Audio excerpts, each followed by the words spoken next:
You know, I give a great many interviews. Mm-hmm. To this day, I give interviews, even from radical Muslim students who are surprised that I truck with them on this issue. Mm-hmm. And I explain my reasoning every time. But it is disgusting to me that I would have to explain my reasoning to the government. If I do or don't convince these radical Muslim students who call me up, or any other reporter, or any other forum in which I discuss these cartoons, if I do or don't convince them, I don't care much. It's part of the debate. I try to be reasonable with them because I think I am reasoned in my thinking.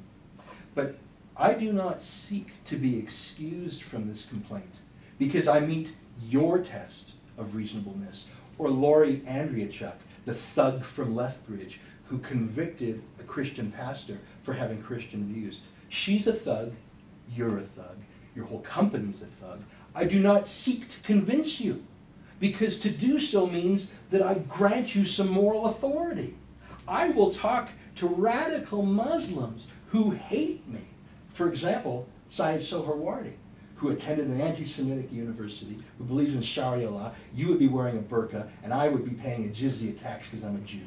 I would talk with a fascist thug like him because I know I'm a free man. And if I convince him or not, so what? And I've laid out for our tens of thousands of readers my most reasonable arguments for it.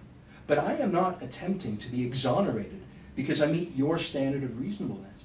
Because first of all, I don't care what your standard of reasonableness is. I see that Thug Andriachuk's standard of reasonableness is unreasonable. But I don't grant you at all the right to sit in judgment of whether or not I'm reasonable. I'll grant that to my advertisers.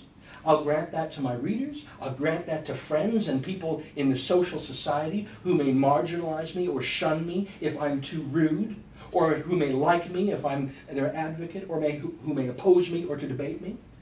I will suffer the penalties of civil society. I will suffer the marginalization of polite company, which is what should happen to these fascist thugs. I will suffer that from my fellow man voluntarily, but I do not grant to you or any other instrument of the state the right to tell me whether or not I am reasonable enough to pass your test.